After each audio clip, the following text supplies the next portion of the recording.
Bonjour, vous regardez une émission de Sortir du nucléaire Suisse romande. Je m'appelle Philippe de Rougemont et je suis venu depuis Genève à Valence dans la Drôme, au sud de Lyon, pour un entretien avec M. Bruno Charéron de la CRIRAD. Bruno Charéron est physicien nucléaire. Il est directeur du laboratoire de la CRIRAD, commission de recherche indépendante sur la radioactivité. Merci beaucoup Bruno Charéron de nous accueillir ici aujourd'hui. Merci à vous.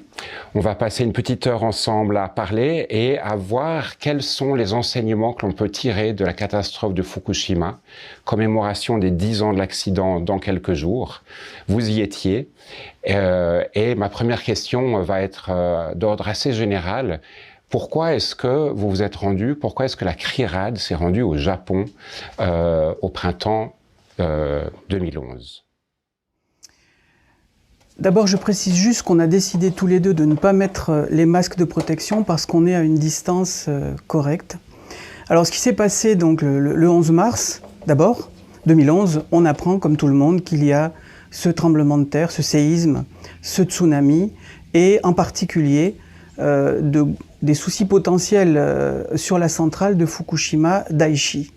Et donc, dès ce vendredi après-midi, je me rappelle très bien, on a décidé de faire un petit communiqué pour nos adhérents, les adhérents à l'association CRIRAD, en leur disant, compte tenu des premiers éléments dont on peut disposer, il faut vraiment se mettre en vigilance parce que la situation peut devenir très critique sur cette centrale de Fukushima. Il faut rappeler simplement que la centrale de Fukushima, les réacteurs concernés de la centrale de Fukushima Daiichi se sont mis en sécurité au moment du séisme, c'est-à-dire que les réactions nucléaires sont stoppées par des barres de contrôle, mais dans le cœur d'un réacteur nucléaire, la chaleur, la radioactivité sont tellement importantes, même après l'arrêt du réacteur, qu'il faut évacuer cette chaleur.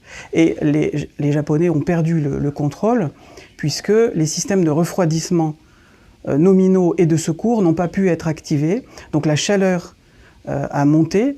Il y a eu des dégagements de radioactivité, des explosions sur les réacteurs 1, 2, 3 et des rejets massifs d'éléments radioactifs dans l'atmosphère d'une part, dans l'océan Pacifique. Donc par rapport à cette situation progressive qui a duré plusieurs jours, pour nous ça a été vraiment très très difficile à vivre parce que on pressentait chaque jour ce qui était en train de se passer et ça s'aggravait tous les jours.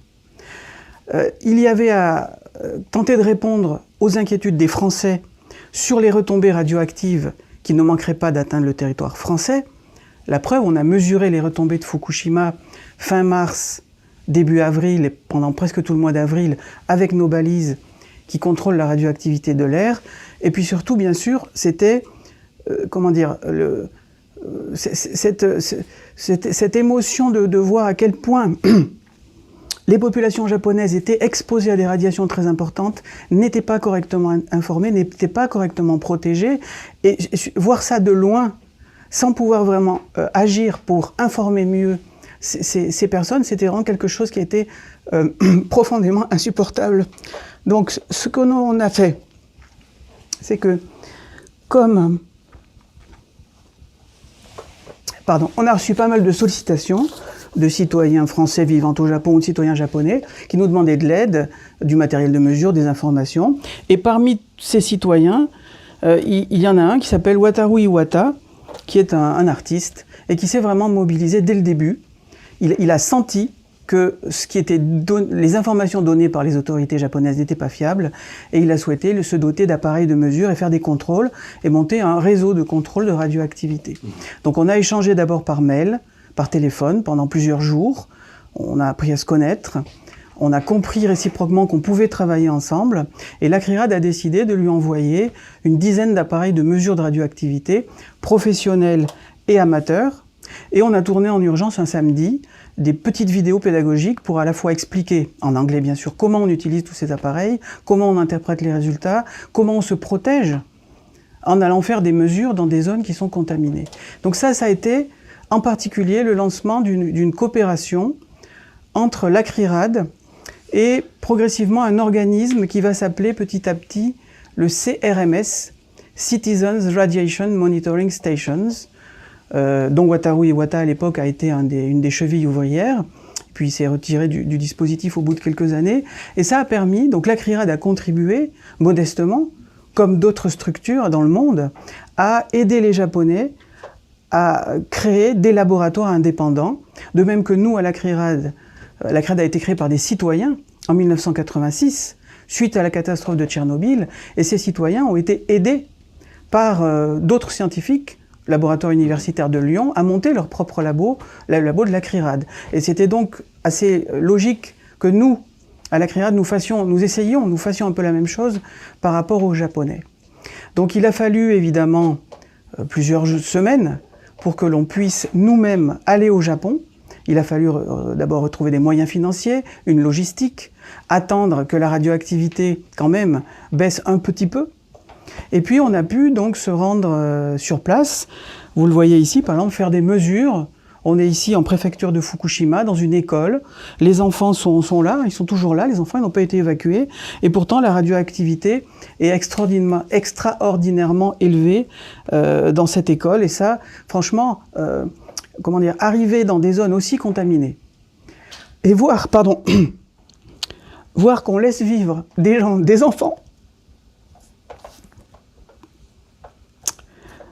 dans des zones aussi radioactives, pour mon collègue Christian Courbon et moi, ça a été vraiment quelque chose qui est un traumatisme,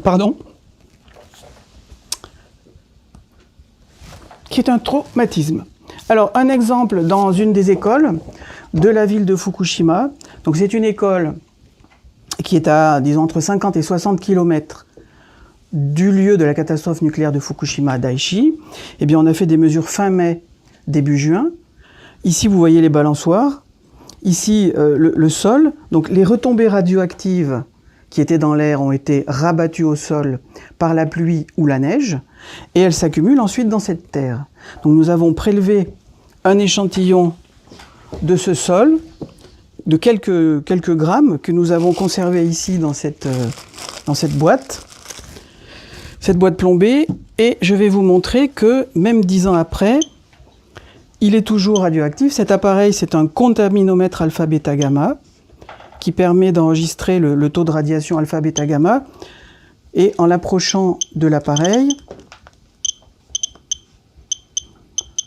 c'est pas une mesure scientifique, c'est juste une mesure illustrative. On sent très bien que cet échantillon est radioactif. Et pourtant, c'est 10 ans après. Pourquoi ? Parce qu'il contient toujours le césium-137, qui est un élément radioactif, métallique, qui a été propulsé dans l'atmosphère par la catastrophe de Fukushima et qui est toujours présent aujourd'hui dans les sols de la préfecture de Fukushima, mais bien au-delà, jusqu'à Tokyo, par exemple, au sud. Donc qu'est-ce qu'on a fait ? On a fait d'abord beaucoup de mesures, beaucoup de prélèvements, des prélèvements de sol, des mesures en direct avec nos appareils. On a essayé de faire aussi, évidemment, de la pédagogie. Par exemple, ici, on a organisé plusieurs réunions publiques à Tokyo, mais aussi en préfecture de Fukushima, dans la ville de Fukushima, pour sensibiliser les habitants, pour répondre à leurs questions, pour leur donner des informations le plus pédagogiques possible sur cette radioactivité qui était là, qui est toujours là, comment elle va les atteindre, qu'est-ce qu'ils peuvent faire. On a mis en place des ateliers, par exemple, de contrôle de la radioactivité des aliments, parce qu'il y avait vraiment un déficit de vérification du niveau de contamination des aliments, alors que certains aliments étaient toujours très contaminés. On a pu aussi, par exemple, faire un travail de conférence de presse ici, au Foreign Correspondence Club au Japon, et on a été vraiment impressionnés par le nombre de médias qui ont assisté à ces conférences de presse, parce qu'il y avait vraiment, et c'est normal, un besoin de comprendre de la part de tous. Donc, si je comprends bien, M. Charéron, vous avez été invité à vous rendre sur place. Et est-ce qu'on peut dire que c'est une mission pour compenser l'action inadéquate ou l'inaction des autorités japonaises ? Oui, alors compenser, évidemment, une petite structure comme la CRIRAD ne peut pas compenser ce que devrait faire un État, l'État japonais et d'autres États. Mais le but, c'était de contribuer à l'émergence de capacités de contrôle citoyen au Japon Parce que ce que l'on voit, on l'a vu au moment de Tchernobyl en France, on l'a vu là au moment de Fukushima au Japon, c'est que les services officiels, les États, ne sont pas capables, ne veulent pas, et en tout cas ne sont pas capables de donner des informations correctes à leur population en cas de catastrophe nucléaire. Et du coup, même si de toute façon une catastrophe nucléaire c'est ingérable, dans tous les cas c'est ingérable, il y a quand même un minimum de choses à faire pour abaisser les taux de radiation qui vont être subis par la population. Et je vais vous donner un exemple qui nous a vraiment beaucoup choqués, c'est cette ferme. Donc là, nous sommes à Iitate, entre, disons, une quarantaine de kilomètres au nord-ouest de la centrale de Fukushima. On est fin mai, début juin, c'est-à-dire plus de 2 mois et demi après les retombées radioactives. Cet homme est agriculteur, il nous reçoit dans sa ferme. Le taux de radiation dans sa ferme, devant sa ferme, dans sa maison, ici, sur la table on est dans son salon, le taux de radiation est pratiquement 200 fois supérieur à la normale. Et cet homme n'a pas été évacué. On est 2 mois et demi après. On peut recalculer les doses qu'il a subies depuis le début, parce que la radioactivité a baissé un tout petit peu, du fait de la décroissance de l'iode radioactif, qui a une période de 8 jours. Mais la radioactivité reste très élevée, elle l'est toujours aujourd'hui d'ailleurs. Cet homme n'a pas été évacué. On lui explique, on lui montre les résultats. On lui fait part de notre inquiétude, sans non plus l'affoler. On lui dit que vraiment, de notre point de vue, il faut qu'il parte de ce lieu. Et il nous dit qu'il ne le fera que quand il aura réussi à vendre ses vaches, à vendre son troupeau. Donc, franchement, que des autorités puissent laisser des êtres humains vivre dans des zones avec ces taux de radiation sans leur apporter vraiment une compréhension des risques qu'ils subissent, un soutien financier, vraiment une stratégie d'évacuation adéquate, c'est vraiment quelque chose qui est profondément choquant. Oui, je comprends bien. Il y a une auteure japonaise, Haruko Boaglio, que vous connaissez peut-être, qui a écrit un livre qui s'appelle « J'ai fui Fukushima ». Et elle a vécu donc les premiers jours après l'accident à une dizaine de kilomètres de Fukushima. Et elle raconte que les autorités japonaises n'ont pas communiqué au sujet de la direction du vent dans les jours qui suivaient l'accident pour dire « n'allez pas dans cette direction ». On n'allait pas dans cette direction-là. Qu'est-ce qu'il faudrait et qu'est-ce que l'État pourrait communiquer d'utile le jour où il y a un accident nucléaire? Est-ce qu'il y a une possibilité de cartographier? Qu'est-ce qui est entre les mains de l'État? Alors d'abord, c'est vrai que c'est profondément choquant de penser que au Japon, un certain nombre d'experts avaient les outils, ce logiciel Speedy, et les connaissances leur permettant, évidemment, de prévoir dans quelle direction les masses d'air contaminées allaient se déplacer. Et ils n'ont pas prévenu la population, c'est même pire que ça, puisque vous le savez, certains groupes de population ont été évacués vers des territoires plus contaminés, ou qui allaient être plus contaminés, du fait de la direction des vents, que l'endroit d'où on les a évacués. Donc ça c'est quelque chose qui est invraisemblable. Donc il faut évidemment que les services compétents des États donnent le plus rapidement possible aux populations les directions des vents, pour que même s'il n'y a pas une connaissance précise de la quantité de radioactivité qui s'échappe, au moins les gens puissent d'ailleurs d'eux-mêmes, à titre de précaution dans un premier temps, s'éloigner des zones vers lesquelles les vents vont amener la contamination, puisque c'est simple à comprendre, s'il y a rejet de matière radioactive dans l'atmosphère, les vents vont pousser ces poussières ou ces gaz radioactifs dans certaines directions. Et évidemment, ce sont ces directions-là qu'il faut éviter. Et puis, dans un deuxième temps, en fonction de la pluie, de la neige, ces éléments radioactifs qui sont dans l'air vont se rabattre au sol de façon plus ou moins intense, ce qui va créer ensuite, dans un deuxième temps, une contamination du sol, qui va ensuite contaminer la chaîne alimentaire et irradier les gens pendant des temps qui sont très longs, puisque dans le cas de Fukushima, aujourd'hui, la population qui vit dans les zones contaminées est toujours irradiée par ce césium radioactif qui est accumulé dans les sols. D'accord. Donc on comprend bien qu'il y avait les moyens d'informer les municipalités concernées ou celles qui n'étaient pas concernées. Il y avait le moyen d'aider la population et les autorités locales à anticiper et ça n'a pas été fait. Je voudrais rajouter quelque chose là-dessus. C'est que, bien sûr, on peut dire, et c'est vrai, que c'était une situation très particulière au Japon, avec le séisme, avec le tsunami, et que les autorités ont eu à gérer une situation ultra catastrophique. Mais il n'empêche qu'ils avaient les outils, et que là, il y a une volonté de ne pas informer les gens pour ne pas leur faire peur. Mais ça aboutit à la situation, d'abord, d'exposer des gens à la radioactivité de façon beaucoup plus forte que ce à quoi ils seraient exposés si on les avait mieux protégés.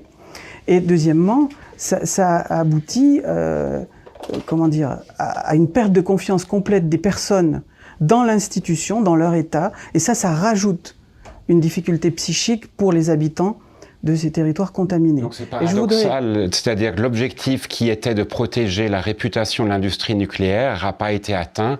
Par contre, ce qui s'est passé, c'est qu'il y a une perte de confiance de la population japonaise, habituellement très respectueuse des autorités. Bien sûr. 2 points par rapport à ça. La distribution des pastilles d'iode stables. Ouais. Je pense que tout le monde sait qu'en cas de catastrophe sur un réacteur nucléaire, c'est bien de le répéter, il y a des rejets d'iode radioactif. Et il y en a eu massivement au moment de Fukushima. Cette iode radioactive se fixe sur la glande thyroïde parce qu'elle a besoin d'iode pour fonctionner. Habituellement, elle pompe de l'iode stable dans notre alimentation en particulier.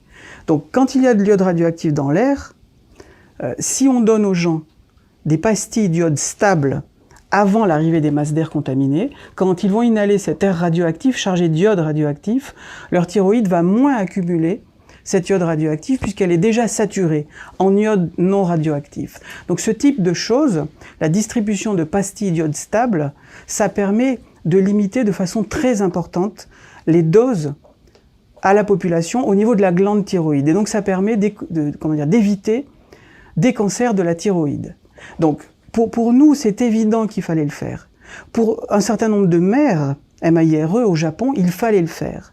Mais les autorités nationales japonaises et préfectorales n'ont pas accepté que soient distribuées massivement des pastilles d'iode, et donc ça n'a pas été fait. Et ça, c'est quelque chose qui est profondément choquant. La population japonaise aurait dû être beaucoup mieux évacuée. Il faut quand même se rappeler que les Américains, au bout de quelques jours, on dit qu'il faudrait qu'il n'y ait personne dans un rayon de 80 km. Et pendant ce temps-là, en France, l'Institut de radioprotection et de sûreté nucléaire, l'IRSN, qui est un EPIC, un établissement public à caractère industriel et commercial, et qui est le bras armé, scientifique, de l'État, de l'ASN, cet organisme a publié des modélisations indiquant les doses qu'allaient recevoir les populations japonaises et concluant que finalement, les stratégies d'évacuation des Japonais, en termes de périmètre, en termes de non-distribution de pastilles d'iode, étaient légitimes.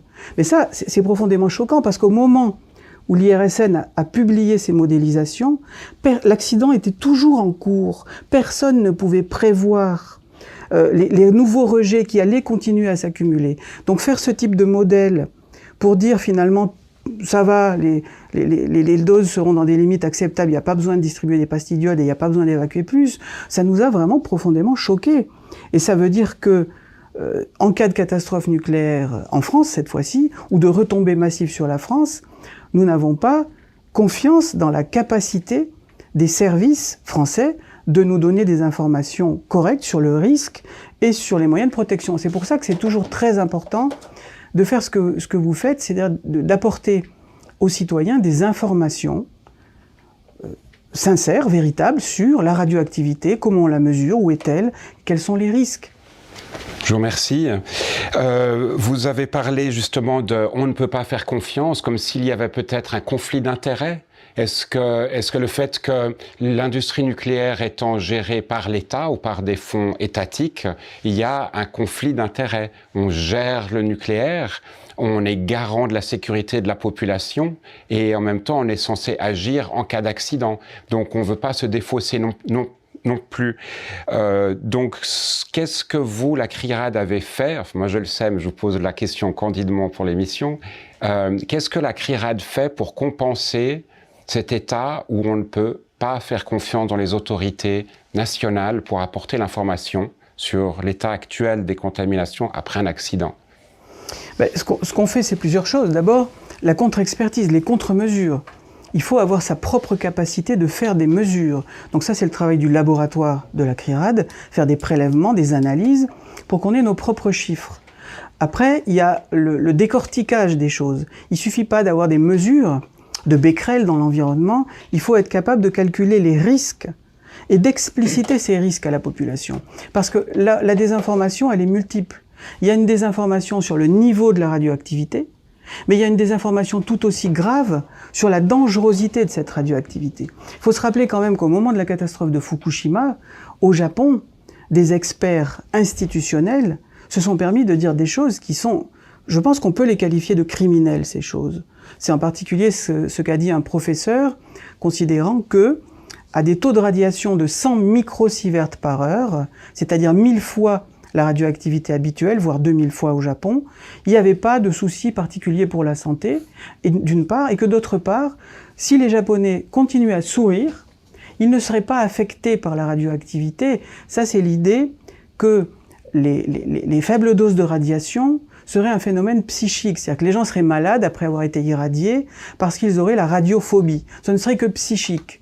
En fait, on sait très bien aujourd'hui que les faibles doses de radiation, cette énergie très puissante qui est déposée dans notre corps par les radiations venant du sol contaminé, des aliments contaminés, de l'air contaminé, ça augmente les risques de cancer en particulier et d'autres pathologies dès les faibles doses. C'est aujourd'hui clairement démontré par de nombreuses études épidémiologiques, que ce soit par rapport à l'inhalation du radon dans l'habitat, à l'impact des scanners sur le corps humain par exemple, ou au suivi d'ailleurs des populations, malheureusement, à Tchernobyl ou à Fukushima.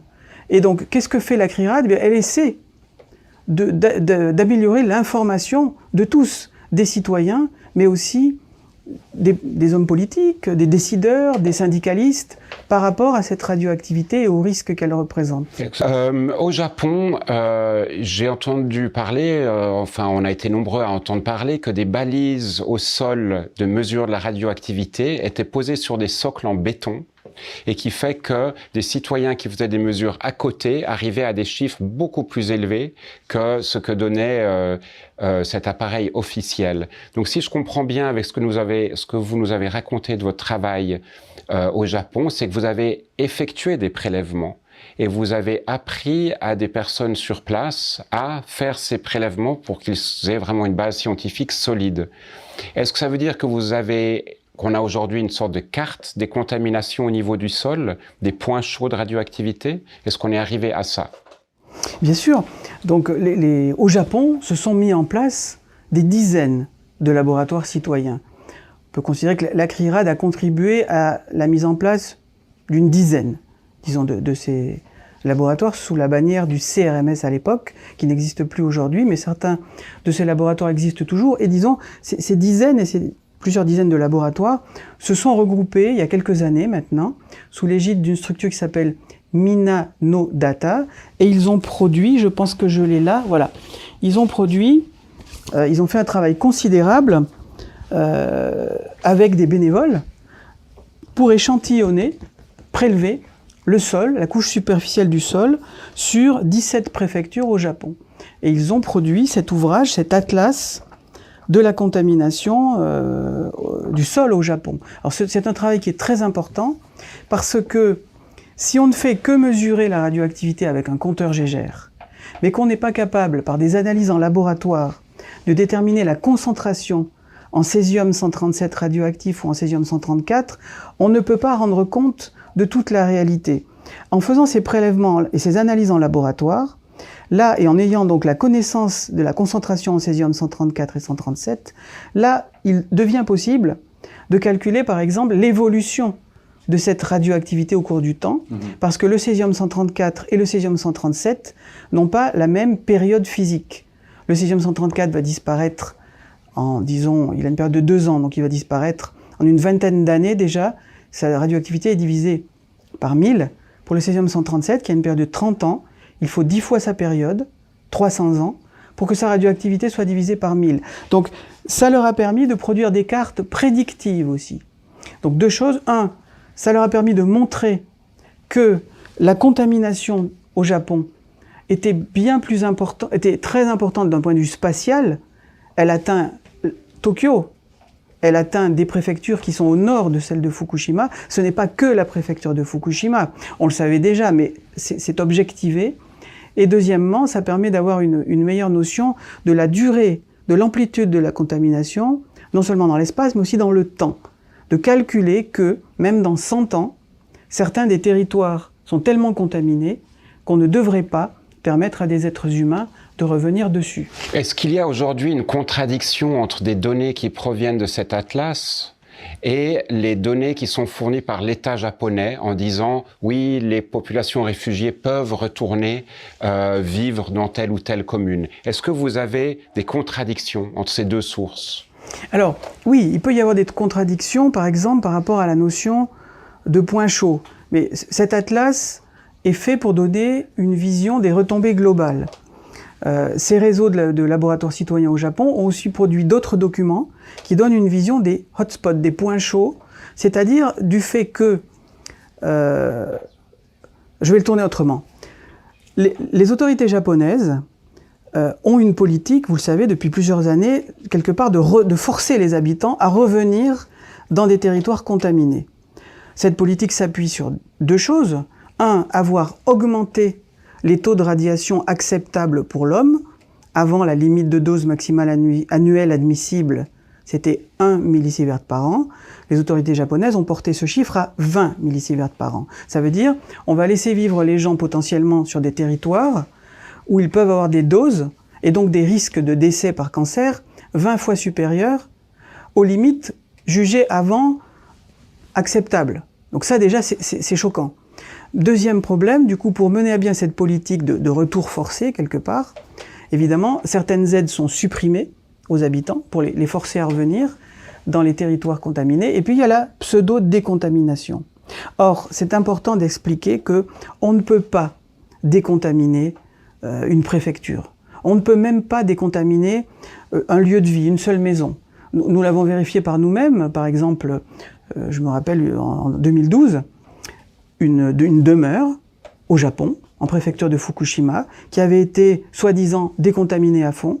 Des équipes de techniciens avaient travaillé pendant 2 ou 3 mois à laver le toit au Karcher, à enlever la couche superficielle du sol, à couper les branches dans la forêt en face de la maison, pour que sur les feuilles il y ait moins de césium radioactif. Malgré tous ces efforts, quand nous avons fait les mesures, dans cette maison, les taux de radiation dépassaient encore les limites sanitaires.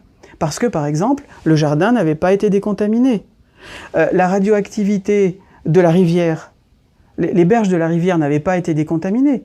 Ce césium accumulé sur les berges de la rivière envoie des rayonnements gamma, invisibles, très puissants, qui traversent les murs et qui atteignent les personnes, même à des dizaines de mètres de la source de radioactivité. Donc si vous voulez vraiment décontaminer un lieu, il faut arracher la terre sur plusieurs dizaines de centimètres, non seulement autour de la maison, mais aussi dans la forêt à côté, au bord de la rivière, et ce n'est pas possible.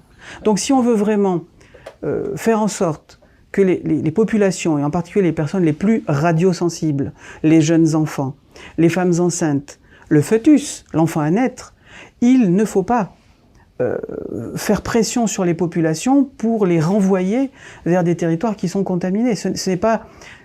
C'est quelque chose qui est très particulier au Japon, ça n'a pas été fait comme ça à Tchernobyl. Mais au Japon, on a vraiment, c'est pas un sentiment, on voit une volonté des autorités de faire comme si la catastrophe n'avait pas existé, comme si tout était sous contrôle, comme si les Jeux Olympiques pouvaient avoir lieu normalement.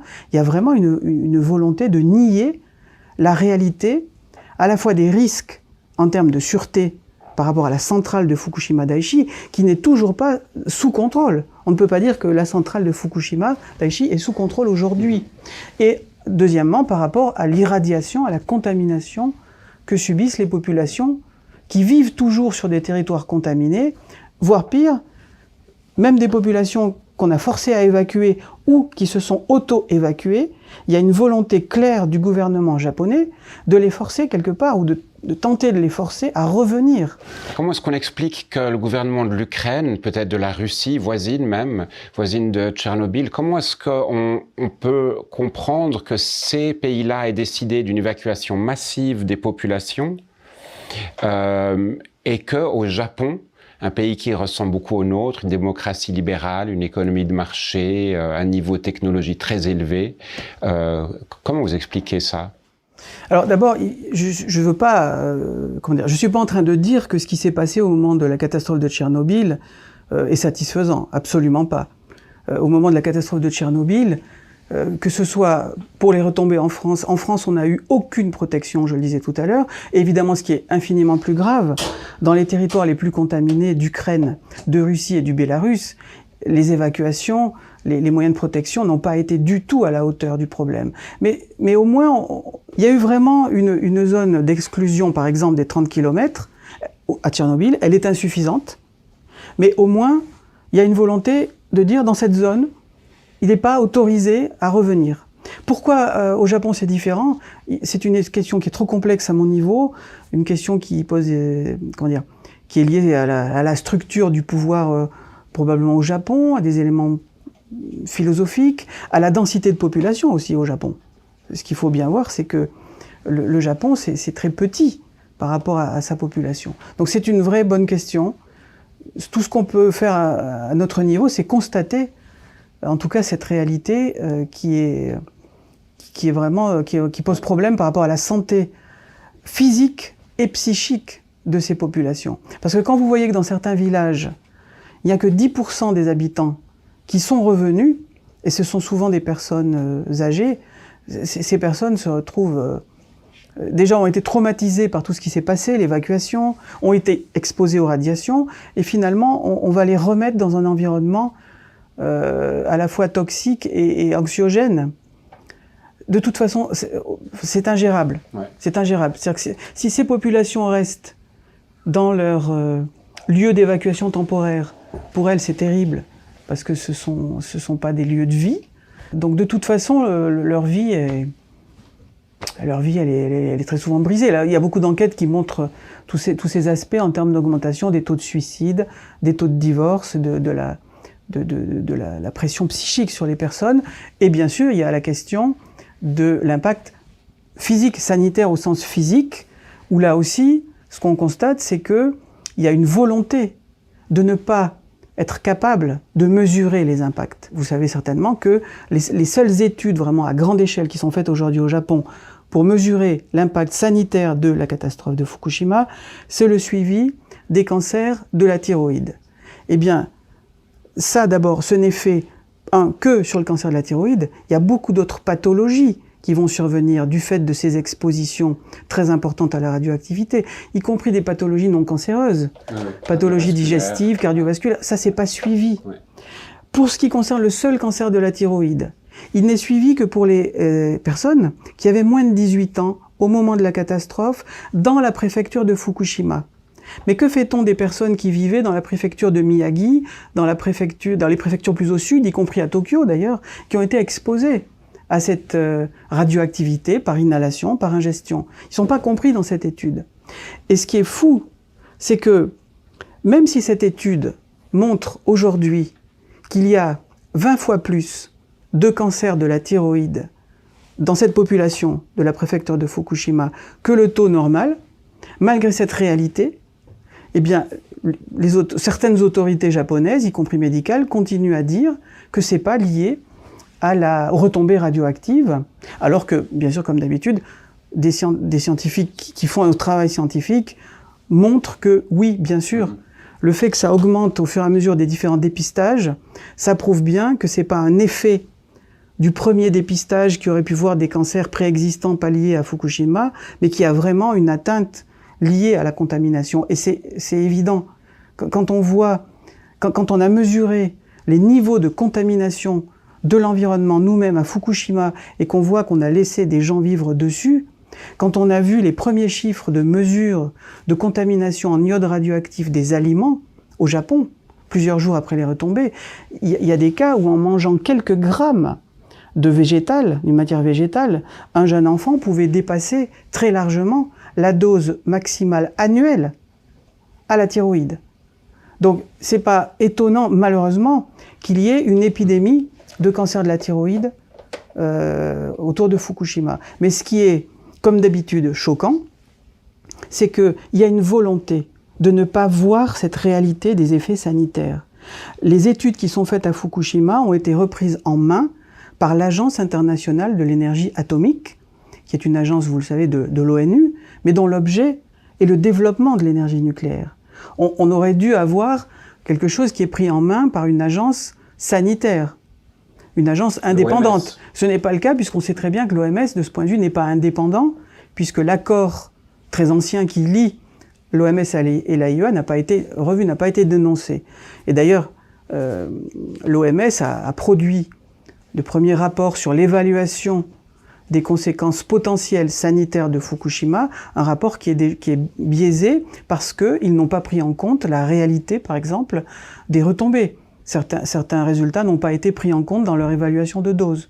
Donc, comme d'habitude, comme ça s'est passé au moment de Tchernobyl, comme ça se passe à Fukushima, il y a une volonté institutionnelle de faire en sorte que l'on ne puisse jamais appréhender scientifiquement les conséquences sanitaires. Alors le « on » étant par exemple le gouvernement. Si on regarde le cas de M. Naoto Kan, qui était Premier ministre du Japon au moment du 11 mars 2011, eh bien lui est devenu un fiefé antinucléaire. Il donne des conférences dans le monde entier pour alerter les populations et les médias sur le danger du nucléaire. Et il a été remplacé, la population japonaise a élu un Shinzo Abe qui avait un de ses objectifs, c'était de réhabiliter le nucléaire. Donc toutes les centrales nucléaires du pays ont été fermées. Son objectif, c'était de les réallumer. Et c'est lui qui a mené cette politique-là de réhabilitation. Mais si demain, je vous pose la question, M. Charéron, si demain la population japonaise élit un homme ou une femme de la trempe de M. Naoto Kan, qu'est-ce que cette personne, ce nouveau « on », devrait faire tant d'années après Fukushima? Est-ce qu'il devrait y avoir une étude nationale? Enfin voilà, qu'est-ce que vous préconiseriez si vous étiez son conseiller? Une nouvelle Premier ministre qui a vraiment envie d'être responsable et de faire ce qu'il faut pour protéger la population et l'environnement. Si je réponds sincèrement, dans un pays comme le Japon, avec sa sismicité, avec l'existence particulière du risque de tsunami et avec sa densité de population, je ferai tout ce qui est possible pour promouvoir le plus rapidement possible le recours à d'autres sources d'énergie. Et déjà, la première chose que j'aurais à faire, c'est, qui est infaisable, hein, c'est régler le passif de Fukushima. Ce passif n'est pas résolu aujourd'hui et la catastrophe est toujours en cours. Il faut le rappeler, Fukushima, c'est plus de 14 millions de tonnes de sacs de terre radioactives qui ont été remplis, ces sacs, pour pseudo-décontaminer certaines parcelles de territoire. Donc c'est de la terre qui est prélevée, c'est quelques centimètres de terre? Voilà, c'est simplement la terre qui est prise avec une pelleteuse, avec une pelle, mise dans un sac. Effectivement, les retombées radioactives, ce césium radioactif qui est un métal, tout simplement un métal, il est tombé sur le sol. Plus on attend, plus il va s'enfoncer. Donc prendre la terre superficielle pour la mettre dans un endroit de stockage de déchets radioactifs, sur le principe, ce serait une bonne idée. Mais sauf que c'est impossible de faire ça sur toute la préfecture de Fukushima. Il y a trop de forêts, de berges de rivières, de milieux naturels, de prairies, de rizières. On ne peut pas décontaminer la terre à cette échelle-là, ce n'est pas possible. Et personne ne sait que faire de ces sacs de terre contaminés. Les Japonais sont en train de construire un entreposage dans la région de la centrale de Fukushima pour regrouper ces sacs de terre, qui, pour certains, sont disséminés n'importe comment dans des zones sans aucune protection. Mais c'est pas non plus une solution en soi, puisque les autorités japonaises indiquent que ce centre d'entreposage temporaire est conçu pour 30 ans. Mais la période de la demi-vie du césium-137, c'est 30 ans. Ça veut dire que dans 30 ans, la radioactivité ne sera divisée que par 2. Donc si dans un sac, vous avez 1 million de becquerels par kilo, dans 30 ans, vous aurez encore 500 000 becquerels par kilo. Que ferez-vous de ce sac? Et quelle enveloppe plastique? Bien sûr, bien sûr. Donc, quelle qualité, que ce soit, de vie de ce plastique? Ouais. Que ce soit par rapport à la décontamination des terrains, qui est impossible à cette échelle, que ce soit par rapport à la récupération des cœurs de réacteurs qui ont fondu, ce qu'on appelle le corium. Donc c'est le combustible nucléaire a fondu sur les centrales, sur les réacteurs 1, 2 et 3, et aujourd'hui, c'est une matière hautement radioactive, vraiment extrêmement dangereuse. Aujourd'hui, depuis longtemps, TEPCO annonce qu'ils seront capables de récupérer ces matières dans 30 ans, 40 ans, 50 ans. Mais personne ne sait comment récupérer ces matières et quoi en faire. Aujourd'hui, ce corium hautement radioactif baigne dans l'eau. Vous savez que TEPCO est obligé d'injecter tous les jours plus de 200 mètres cubes d'eau pour refroidir ce corium hautement radioactif et chaud et qui pourrait redéclencher quelque chose de catastrophique. Donc, cette eau se contamine dans les sous-sols des 3 réacteurs et TEPCO est obligé de la traiter, plus ou moins, l'accumuler dans des réservoirs. Aujourd'hui, on parle de plus d'1 million, un peu plus d'1,2 million de tonnes d'eau radioactive, plus ou moins traitée, qui s'accumulent dans des réservoirs. Et c'est pour ça que TEPCO, avec l'aval du gouvernement japonais et de l'agence... TEPCO, c'est l'entreprise qui gère qui gère la centrale, local. Exactement. Ouais. TEPCO, avec l'accord du gouvernement japonais et de l'Agence internationale de l'énergie atomique, évidemment, envisage depuis longtemps de rejeter ces eaux radioactives dans l'océan. Simplement, elles ne respectent pas les normes de rejet. Donc rien n'est résolu. Ni le traitement des eaux contaminées, ni la décontamination, ni l'avenir du site lui-même des centrales. Le suivi sanitaire de la population n'est pas fait correctement. Les indemnisations ne sont mais évidemment pas du tout à la hauteur de ce qu'il faudrait. Donc cette catastrophe, elle est toujours en cours et personne ne peut la gérer correctement. Maintenant, évidemment, plus les habitants seront informés, seront épaulés, seront aidés pour comprendre ce qui leur arrive, on espère, plus ils auront d'outils pour aller en justice, pour se battre, pour faire reconnaître leurs droits. Donc on ne devrait pas parler de commémoration. Commémoration, c'est comme si un événement était placé dans un moment dans le passé. C'est pas ça. C'est qu'il y a un moment qui a commencé le 11 mars 2011. On ne peut pas commémorer. C'est la catastrophe a commencé, on est encore dedans et on y sera encore pendant longtemps. Ce que je peux retenir de ce que vous avez dit comme conseiller auprès du prochain ou la prochaine Premier ministre au Japon, c'est donc de prendre au sérieux ces cartes de contamination et de considérer que certaines communes ne sont pas propres à être habitées, en tout cas par des enfants et des femmes enceintes.